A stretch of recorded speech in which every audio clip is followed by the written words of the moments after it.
Olá pessoal, tudo bem? Sejam todos bem-vindos à nona aula da disciplina de Estruturas de Direito. Bom, na aula de hoje, como o próprio cabeçalho diz, nós iremos tratar de principais ramos do direito, só que estamos na aula 2 deste tema, pois era um tema muito extenso e eu optei por fracionar em duas aulas. Então nós vimos algumas disciplinas na aula 8 e hoje nós veremos mais algumas disciplinas dos principais ramos do direito, ok? Então sejam todos bem-vindos, para mim é uma satisfação enorme estar com vocês mais uma vez, como sempre foi. Bom, nós vamos começar pelo 8.6, onde vamos tratar de direito tributário. Deixa eu aumentar um pouquinho aqui o meu zoom, tá? Que eu enxergo melhor assim. Direito tributário é o ramo do direito que disciplina a instituição, ou seja, a criação, a arrecadação através da cobrança e a fiscalização dos tributos. Por tributos, entendem-se taxas, impostos, contribuição de melhoria e demais contribuições, tá? Então, observa aqui, chama a atenção que a palavra tributos é apenas o gênero da qual possuem várias espécies, sendo ela taxas, impostos, contribuição de melhoria e contribuições diversas, tá? Então, o direito tributário, ele cria um tributo, ele cobra um tributo e ele fiscaliza um tributo, ou seja, fiscaliza sim, porque às vezes ele cria e nos cobra, mas não adianta nada se não houver fiscalização, porque cria, nos cobra o tributo, mas nós não pagamos, tá? Então é através da fiscalização que ele consegue arrecadar o tributo no caso daqueles inadimplentes, ok?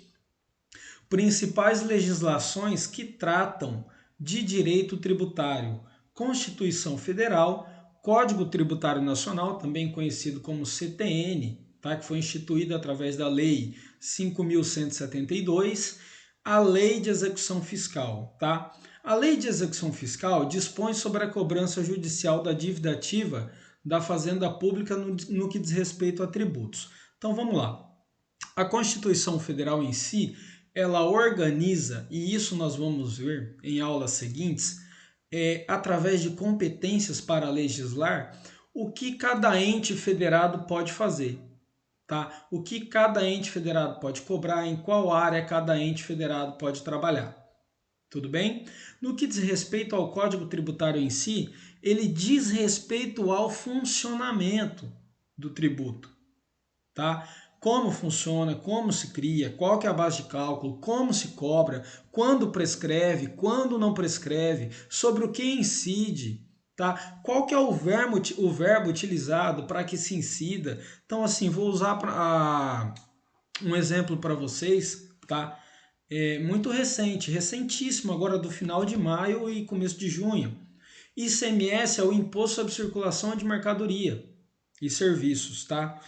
Antigamente existia a cobrança do ICMS, mesmo caso o empresário, né, o proprietário da mercadoria, fosse retirar essa mercadoria de uma filial para outra, o que é um absurdo, porque ele já pagou uma vez e acabava tendo que pagar novamente, tá? Agora, recentíssimo, com menos de 10 dias, tá? Nós temos o entendimento de que não é base de incidência a cobrança do ICMS se eu vou tirar de uma filial de um mesmo dono e levar para uma filial do mesmo dono, né? Ou seja, eu só vou mudar o local onde ela vai ficar armazenada até a venda, mas se eu já paguei o ICMS uma vez, eu não devo pagar novamente. Então, assim, essa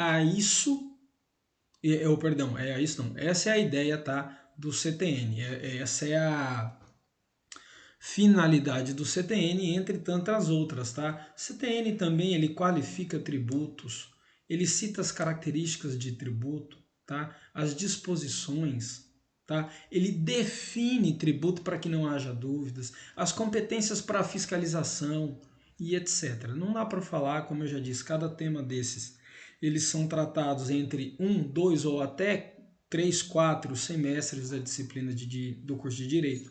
Então aqui nós passamos rapidamente por eles. Por fim, que eu havia falado ali, e volto a repetir, a lei de execução fiscal parece falar assim para você. Lei de execução fiscal, você vai falar, meu Deus, nunca ouvi falar na vida, parece algo muito distante, mas quando na realidade não é.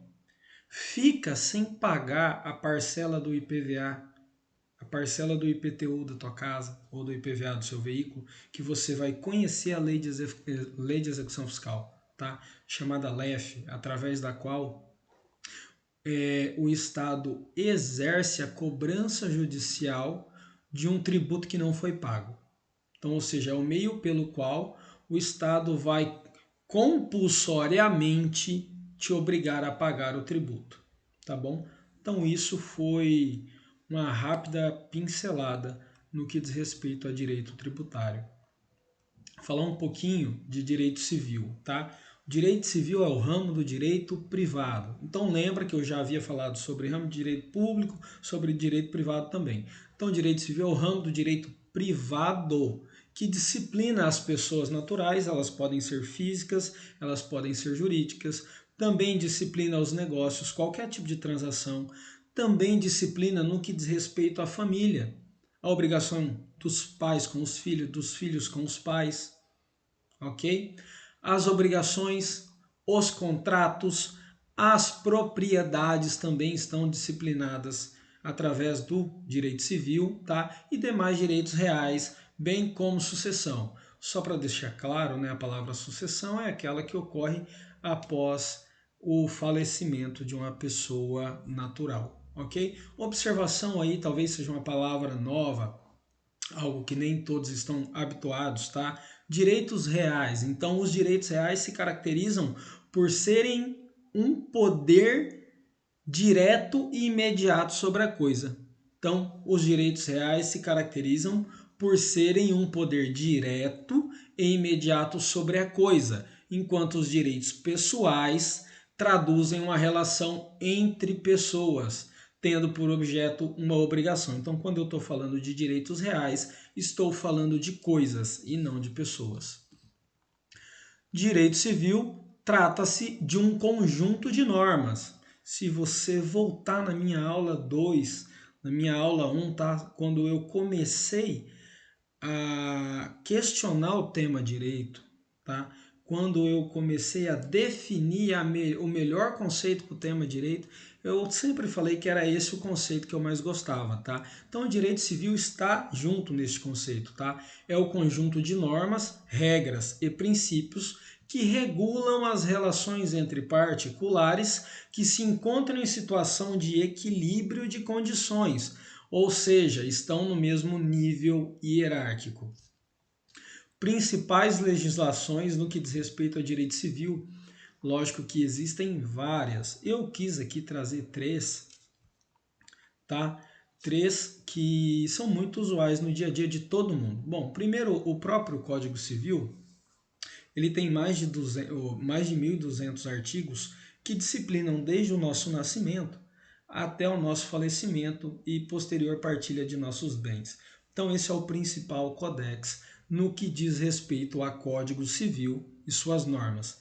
Uma segunda lei no que diz respeito a direito civil muito usual é a lei do divórcio, tá? Que regula a dissolução da sociedade conjugal, ou seja, eu não estou mais feliz com o meu casamento e vou divorciar, tá? Então eu preciso estar a par da lei do divórcio.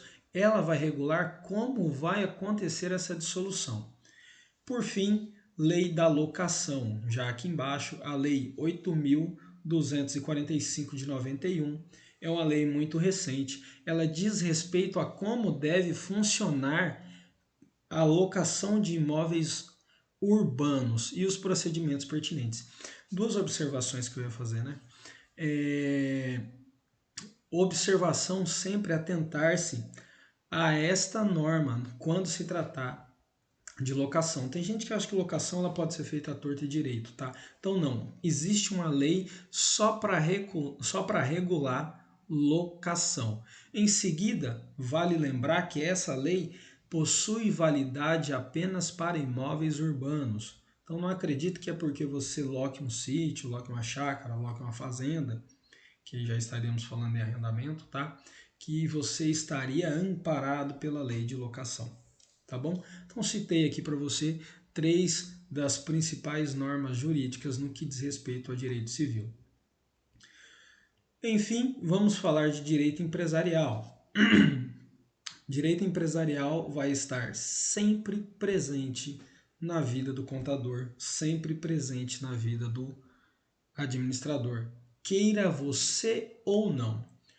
O direito empresarial é um ramo do direito privado, regula relações entre pessoas físicas e pessoas jurídicas ou pessoas jurídicas com pessoas jurídicas, ok? Que disciplina um conjunto de regras jurídicas tendentes, ou seja, com a intenção de organizar a atividade empresarial, ou seja, dos empresários, seja ele pessoa natural ou física e jurídica. Chamo atenção ao artigo 966 do Código Civil. O que ele nos traz? Considera-se empresário quem exerce profissionalmente atividade econômica organizada para fins de produção ou circulação de bens ou serviços, tá? Esse finalzinho aqui já até merece outra cor, tá? Então nós temos aqui que chamar atenção a essas pontuações que nós chamamos de características. Se a pessoa que estiver do lado de lá se intitulando como empresário, ela não preencher no mínimo esses requisitos básicos, essas características mínimas, ela não será considerada empresária, ok? Então, exercer atividade profissionalmente, atividade econômica, se não tiver ganho, se não tiver dinheiro envolvido, não é empresário, ok? Vai ser o que? Organização sem fim lucrativo, ou qualquer outro tipo de organização que seja, organização religiosa, não sei, organização esportiva, sem fim lucrativo também, não interessa. Só não será empresário, ok? De maneira organizada, ou seja, de maneira estruturada, para o fim de produzir ou circular bens ou serviços.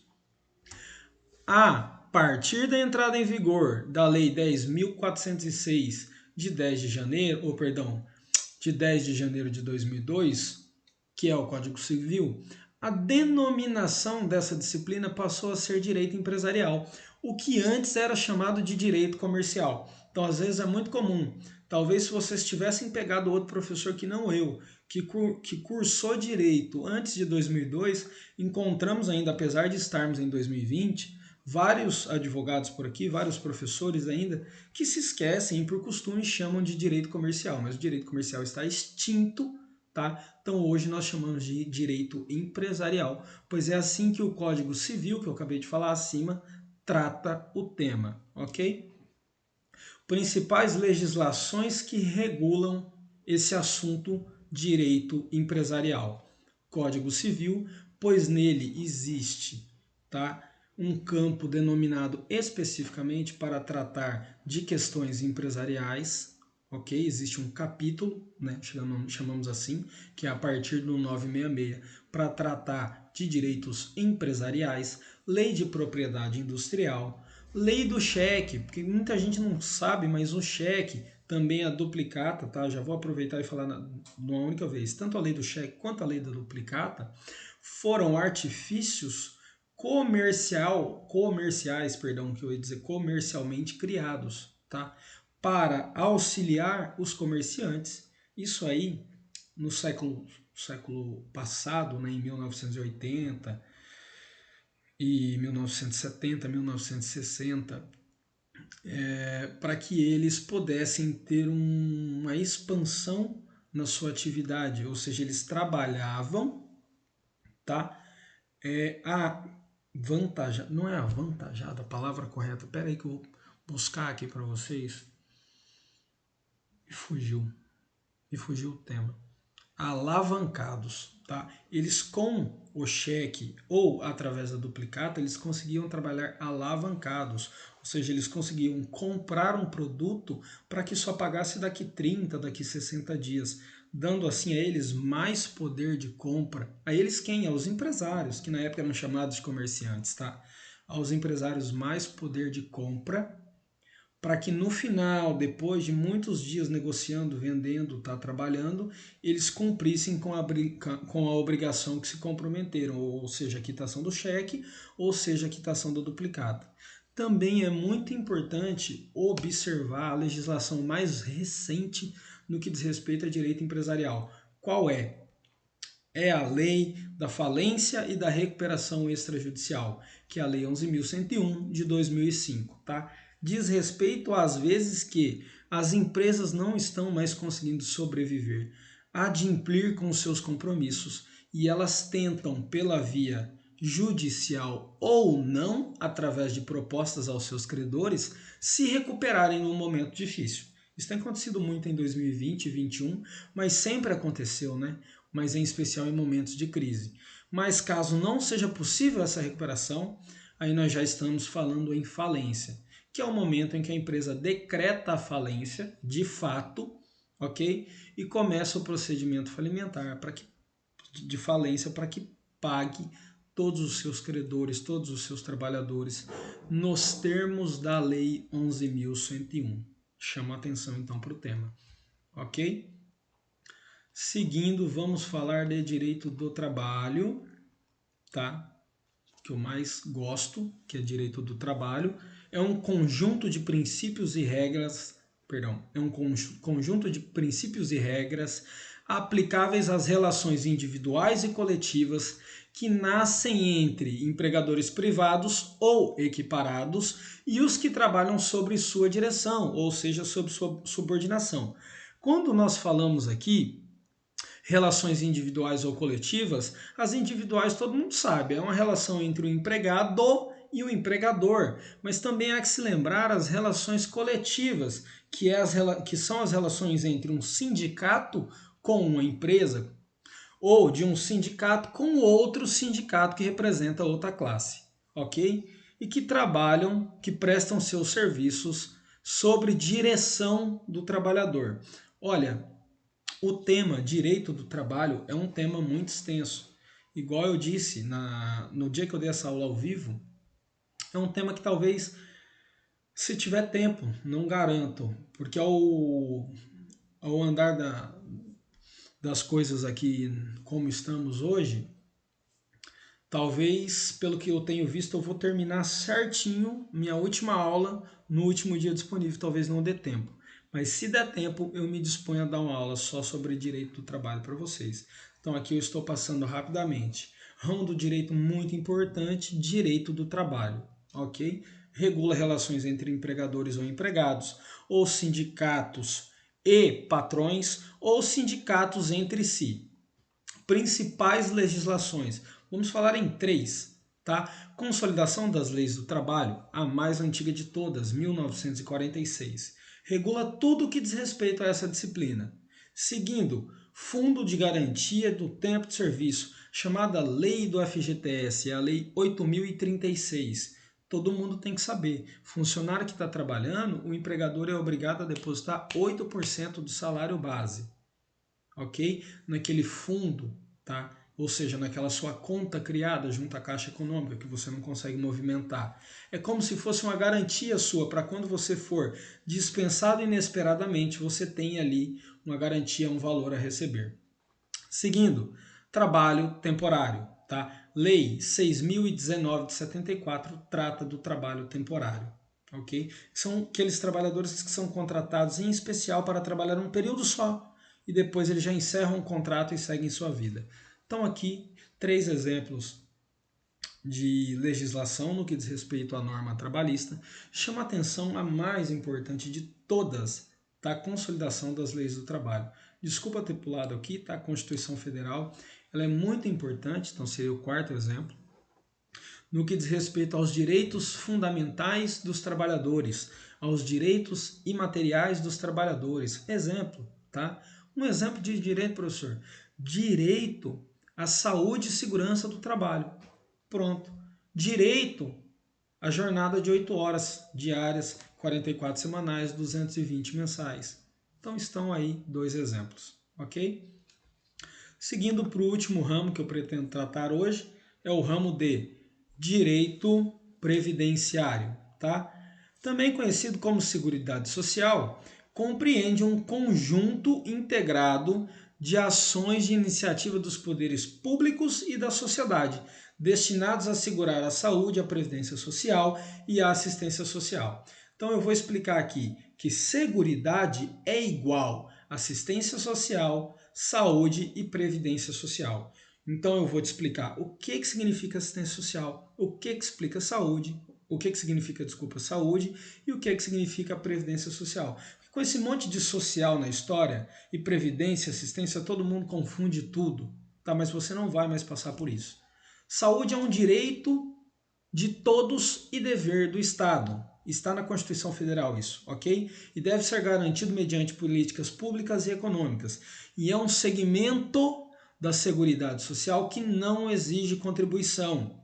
Ou seja, qualquer um, a qualquer momento, pode se dirigir a uma rede hospitalar pública e requerer atendimento. Saúde é direito de todos e dever do Estado. É isso que você tem que saber. Saúde é direito de todos e dever do Estado. Eu não preciso pagar para ter direito, para ter acesso à saúde, pois é dever do Estado. Então eu não vou contribuir com nada, me senti mal, vou procurar o SUS e obrigatoriamente devo ser atendido. Ah, mas o fulano que está lá no SUS é milionário, mas é dever do Estado atendê-lo. Exemplo aí que fique claro, ok? Agora, Previdência Social. A primeira diferença no que diz respeito à saúde, tá? É uma espécie de seguro social que tem por objetivo atender a sociedade no momento em que o indivíduo está passando por um momento difícil, tá? Em um momento que o indivíduo está frágil. Exemplos: doenças, acidente, invalidez, velhice, entre outros. Velhice igual a aposentadoria. Então, observação: o indivíduo ele contribui para a Previdência Social. E em razão dessa contribuição, ele passa a ter garantia contra os riscos que eu mencionei acima. Riscos como doenças, riscos como acidente, invalidez e não chega a ser um risco, mas um destino certo, velhice. Ou seja, a Previdência Social é protetiva desde que o indivíduo contribua, ok? Não vá achar que eu só vou buscar o auxílio da Previdência Social, que não vai ser assim que funciona, tá? É necessário que o indivíduo ali, que nós chamamos de contribuinte, venha pagando com o seu compromisso, com a sua contribuição mensal, contribuição previdenciária, assim nós chamamos, tá? Para que ele faça jus aos benefícios fornecidos. Por fim, assistência social, ok? Ao contrário da previdência social, assistência social vai te lembrar um pouco da saúde, tá? A assistência social é um segmento protetivo, ou seja, eu também vou pegar o indivíduo no momento que ele estiver mais frágil, mas não contributivo. O indivíduo, o contribuinte, não existe contribuinte. O indivíduo não contribui. Basta o indivíduo comprovar que está em condição de necessitado, mas olha, em condição de muito necessitado. Aí sim, o assistente social vai ser designado a ir para a residência dele, ir até a residência dele, ok? Vai fazer um laudo, entregar à Previdência Social, aonde veremos se ele tem ou não tem, se ele está ou não está nessa condição de necessitado realmente. Se ele estiver, aí sim ele tem direito à assistência social, tá? Então aqui te mostrei as principais diferenças entre saúde, previdência social, assistência social. Apenas Previdência Social é contributivo. Principais legislações: Constituição Federal, Lei da Seguridade Social, Lei da Previdência Social e Lei da Assistência Social. Ok? Pessoal, era isso que eu tinha para dizer, tá? Essa foi a aula 9.